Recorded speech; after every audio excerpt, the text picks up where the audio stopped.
Assalamualaikum, hai semuanya, jumpa lagi di RM Novel. Jangan lupa ya, like, comment, subscribe, enjoy your reading.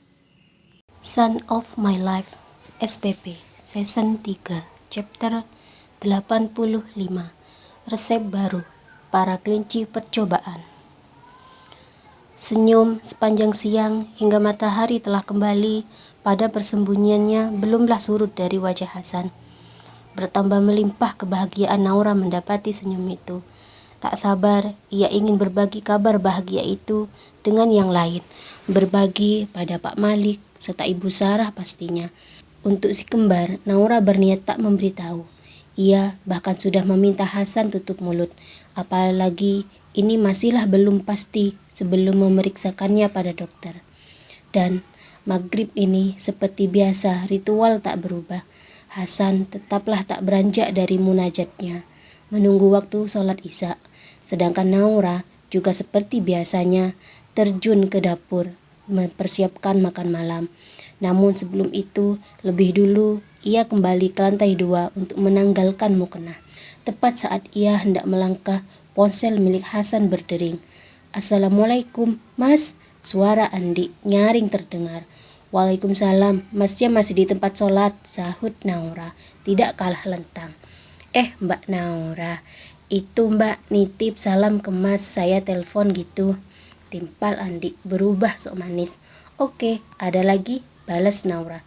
"Gak ada Mbak, beneran disampaikan ya Mbak, soalnya penting," ujar Andi menegaskan, khawatir Naura tak menyampaikan. Iya, seru Naura. Setelahnya, panggilan berakhir. Naura dengan kepala dipenuhi segudang pertanyaan berjalan keluar kamar menuju lantai 1 lagi. Saat melintasi tempat sholat, ia beranikan dirinya singgah sejenak, menegur Hasan yang terlampau khusyuk. "Suamiku," panggilnya rendah. Tidak ada jawaban. Hasan hanya menoleh. Naura pun menyampaikan salam Andi. Hasan tetaplah rapat menutup mulut. Ia berikan anggukan sekali sebagai tanggapan. "Orang itu main isyarat," gumam Naura berlalu menuju dapur. Walau menu yang disiapkan terbilang sederhana, ada kesenangan tersendiri bagi Naura. Terlebih bagi Hasan, soal menu apa yang dimasak itu tidaklah penting, asal olahan tangan istrinya akan terasa istimewa. Dikarenakan selera lidah Hasan sangatlah lokal, menu yang dimasak pun cukuplah sederhana. Nasi itu adalah menu wajib. "Masak apa ya?" gumam Naura saat membuka kulkas, mengecek bahan makanan yang tersimpan. "Bikin telur dadar kornet aja deh, simple, sama sambel." "Oh, oseng-oseng sawi juga simple ini," gumamnya lagi. Lekas tangannya menyambar telur, lalu bahan-bahan lain dari kulkas.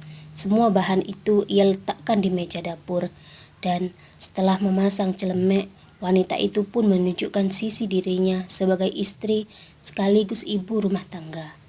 Menu pertama yang ia racik tak lain adalah telur dadar kornet sebelum menu lain yang tak kalah simpelnya. Dari dapur, aroma masakan terendus hingga tempat sholat. Batang hidung Hasan terusik hingga membuat perutnya bersiul lapar. Isya yang dinanti akhirnya menyingsing. Naura juga telah selesai menyiapkan makan malam. Setengah berlari, wanita itu menaiki tangga. Telinga Hasan tersentak mendengar hentakan kaki Naura. Bangkitlah laki-laki itu, hanya untuk menegur sang istri.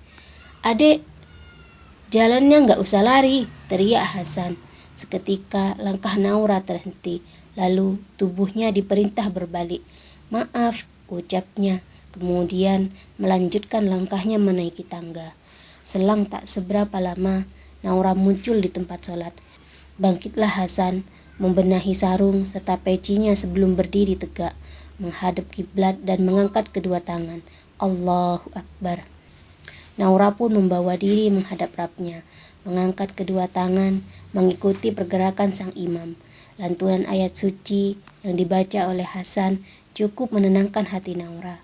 Dan seperti mulai kali pertama mereka sholat berjamaah, selepas salam kedua datanglah Naura, mengantar tangannya untuk meraih tangan sang suami. Sikap hormat itu dibalas oleh Hasan dengan memberikan kecupan hangat tepat ke ubun-ubun sang istri. Kali ini Hasan tak berlama-lama, hanya wiritan sejenak, kemudian menutup dengan doa. "Adik, ayo makan, Mas sudah lapar," tegur Hasan. Begitu muncul di ruang keluarga, setelah tadi lebih dulu Naura turun. "Oh," seru Naura bangun dari duduknya. Hanya berdua, saling berhadapan, Hasan serta Naura menikmati makan malam mereka. Sesekali obrolan tercipta, dan itu tak lain seputar agenda Hasan membawa Naura mengecek kehamilan ke dokter. "Sudah, adik duduk santai aja di ruang keluarga, biar Mas yang cuci piring," tegur Hasan, menyambar tangan Naura yang hendak mengambil piring kotor miliknya. "Suamiku," seru Naura merasa tak nyaman. Akan tetapi Hasan bersikukuh. Ia tidak ingin membebankan Naura pada hal-hal kecil yang ia rasa ia bisa melakukannya. "Sudah sana," timpal Hasan. Alih-alih tak ingin Naura menyahut, Hasan lekas bangun. Semua yang di meja makan ia ambil dan dibawa ke wastafel.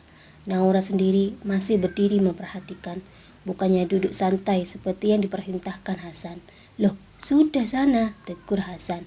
Iya, jangan lupa telepon balik Andi, katanya ada hal penting," balas Naura mengingatkan sebelum berlalu. Urusan cuci-mencuci sudah kelar. Bergegas Hasan menyusul Naura ke lantai 2, dan hal pertama begitu berada di dalam kamar tak lain menyambar ponsel. Teringat akan teguran Naura sebelumnya.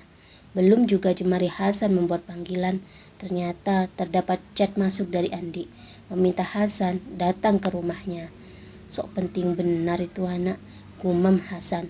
Tidak jadi menghubungi balik, hanya membalas chat dengan emoji mengacungkan jempol sebagai jawaban. Setelahnya, tanpa berganti pakaian, Hasan menyambar jaket. Ia datangi Naura yang lagi fokus menonton serial drama luar, serial percintaan kaum muda. "Adik sayang, Mas keluar dulu ya," pamitnya, merentangkan kedua tangan ke pundak Naura.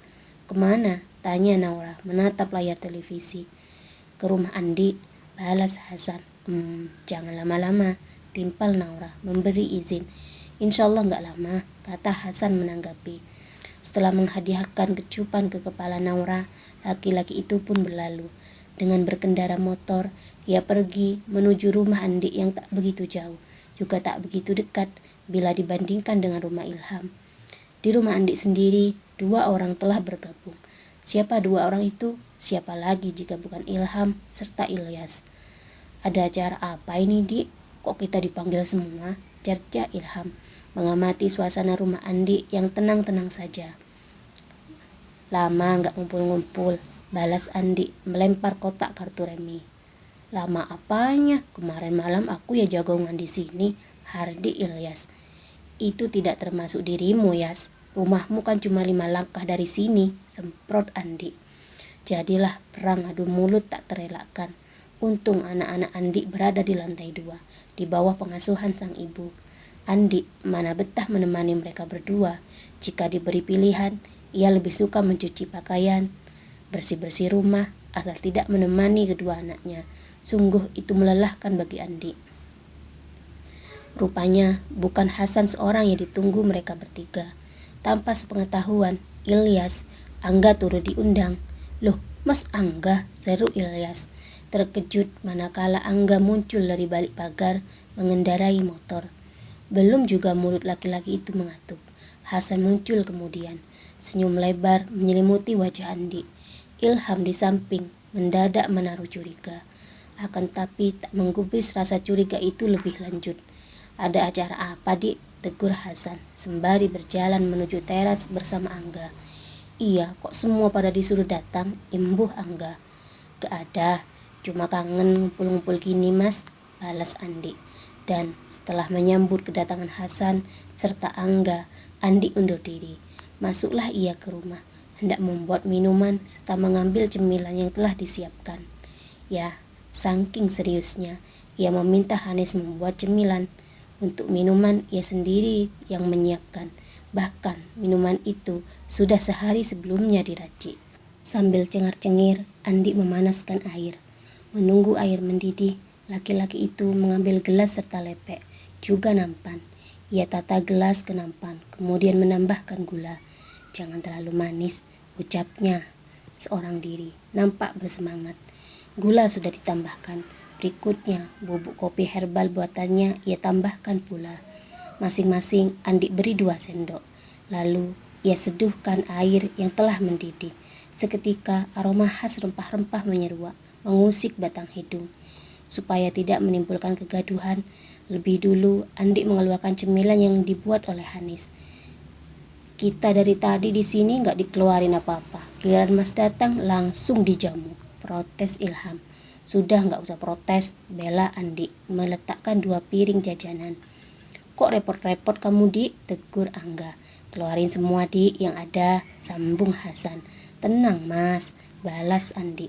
Sambil menunggu si empunya rumah datang mengeluarkan minuman, Ilham menyebar kotak kartu remi. Ia kocok kartu itu, sedangkan mulutnya dibungkam dengan jajanan yang ia ambil sebelumnya. Niat banget itu anak, seru Ilyas, tidak menaruh curiga sama sekali. Ilham sendiri yang tadi sempat curiga, malah terlihat menikmati suasana kebersamaan. Dan datanglah Andi membawa kopi herbal yang masih mengepul. Bau apa ini? Seru Angga.